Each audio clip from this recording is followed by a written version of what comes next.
موسیٰ علیہ السلام 10 سال سے ڈنڈا لے کے پھرتے تھے، بکریاں چاٹتے تھے، وہ ایسا تھا ایسا، یعنی اوپر جا کر ایسے اس کے 2 ڈنڈے تھے، تو موسیٰ علیہ السلام یہاں ایسے ٹیک لگا لیتے تھے اور یوں کھڑے کھڑے سو بھی جاتے تھے۔ تو وہ 10 سال سے اس سے کام لے رہے تھے، 10 سال۔ تو اللہ تعالیٰ نے جب بات فرمائی تو کہا ما تلک بیمینک یا موسیٰ، موسیٰ یہ تیرے سیدھے ہاتھ میں کیا ہے؟ ما ہاذہ یا موسیٰ بھی تو اللہ کہہ سکتے تھے، موسیٰ یہ کیا ہے، یہ نہیں کہا، ما تلک یہ جو ہے بیمینک تیرے ہاتھ میں۔ بات کو کھول کے بتانا چاہتے ہیں یہ کیا ہے تیرے ہاتھ میں؟ وہ کہنے لگے ہی عصایا، میرا ڈنڈا ہے۔ آگے ان سے بھی لمبی بات کہلوائی، اتوکا علیہا، تھک جاتا ہوں تو ٹیک لگاتا ہوں، وہش بہا علی غنمی، جب بکریاں چراتا ہوں تو پتے جاڑتا ہوں، ولی فیہا مآرب اخری، اور بہت سے کام لیتے ہیں۔ ہمارے یہاں پٹھان چادر رکھتے ہیں، اس کو وہ ٹوائلٹ بھی بنا لیتے ہیں، بستر بھی بنا لیتے ہیں، سرانہ بھی بنا لیتے ہیں، مصلی بھی بنا لیتے ہیں۔ تمہارے یہاں تو وہ کلچر اب ہے نہیں تو تمہیں سمجھ میں نہیں آئے گا۔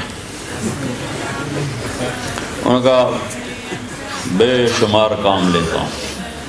تو اللہ نے کہا اچھا القھا، ڈال دو ذرا، ڈال دو، فالقاها، ڈال دی۔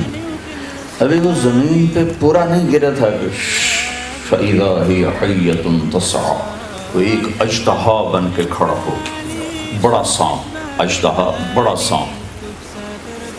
جو بڑا سانپ ہوتا ہے وہ تیز نہیں دوڑ سکتا، جو چھوٹا سانپ ہوتا ہے وہ بہت تیز ہوتا ہے۔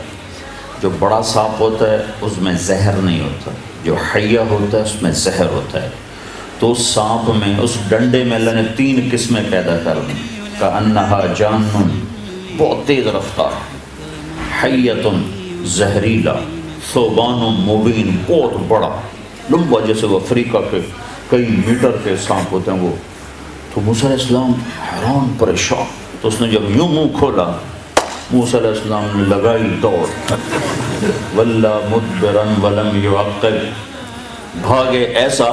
اللہ بڑا ہنسا ہوگا کہ اللہ نے وہ چال بتائی، کہا میرا موسیٰ ایسے بھاگا کہ پیچھے مڑ کے ہی نہیں دیکھا۔ پیچھے مڑ کے پتہ کیوں نہیں دیکھا؟ کہ پیچھے مڑ کے دیکھنے سے رفتار ٹوٹ جاتی ہے، تو ان کو ڈرتا کہ سب لے نہ جاوے، لہذا باللہ جان بچا موسیٰ۔ اب یہ وہ کر رہے ہیں جو انہوں نے آنکھوں سے دیکھا ہے کہ ڈنڈے سے نفع ہوتا ہے، سانپ سے جان جاتی ہے۔ اللہ یہ سمجھانا چاہتے ہیں موسیٰ نفع نقصان کا مالک تیرا اللہ ہے۔ تو موسیٰ علیہ السلام نے وہ کیا جو ہونا چاہیے تھا، بھاگے۔ تو اللہ نے کہا موسیٰ کدھر بھاگ رہے ہو، پکڑو اسے۔ کہا یا اللہ معاف کر، میں نہیں پکڑا، انکار کر دیا اللہ کو، کہ یا اللہ معافی دے، میں نہیں پکڑا تھا۔ تو میں کہا خذھا، پکڑو نا بابا۔ پھر اللہ نے کہا خذھا ولا تخف، ارے پکڑو ڈرو نہیں، کہا یا اللہ میری توبہ۔ تیسری دفعہ اللہ نے کہا خذ فإنک من الآمنین، جو کہتا ہوں کر لو، میں گارنٹی دیتا ہوں کچھ نہیں ہوگا۔ اللہ کی گارنٹی پر کھڑے ہوئے، یہ گارنٹی اللہ آپ کو دے رہا ہے کہ بازار میں وہ کرو جو میں کہتا ہوں، جاب میں وہ کرو جو میں کہتا ہوں، گھر میں وہ کرو جو میں کہتا ہوں، اگر نقصان ہو تو میں گارنٹر ہوں، کیونکہ نفع تو میری طرف سے آنا ہے، نقصان تو میری طرف سے آنا ہے۔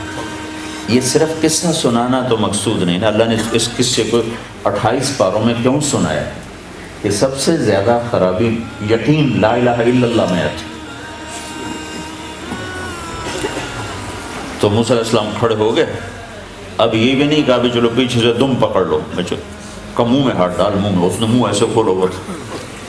اور موسیٰ علیہ السلام بیچارے کہاں پر ہے، تو کپڑا ساتھ ایسے ہاتھ پہ لپیٹ لیا ایسے کر۔ اللہ نے کہا یہ کیا کر رہے ہو؟ کہ یا اللہ مجھے ڈر لگتا ہے۔ تو اللہ تعالیٰ نے کہا تیرا ڈر تو نکالنا چاہتا ہوں، اور کیا کر رہا ہوں، چل کپڑا اتار، یہ کپڑا تو میں بچا لے، یہ تو سارا تو میں نکل سکتا ہے۔ تو موسیٰ علیہ السلام نے ایسے ایسے ایسے ایسے ہاتھ بڑھایا، ہاتھ کہاں پر ہے؟ تو وہ کانپتی کانپتی انگلیوں نے ایسے منہ کو ٹچ کیا تھا کہ دوبارہ وہی ڈنڈا اللہ نے ہاتھ میں پکڑا، نیا نہیں، وہی 10 سال پرانا وہی کہ موسیٰ ساری کائنات تیرے رب کے سامنے اس ڈنڈے کی طرح ہے، جو تیرا رب چاہے گا کر دے گا، جو تیرا اللہ چاہے گا وہ ہوگا، جو نہیں چاہے گا نہیں ہوگا۔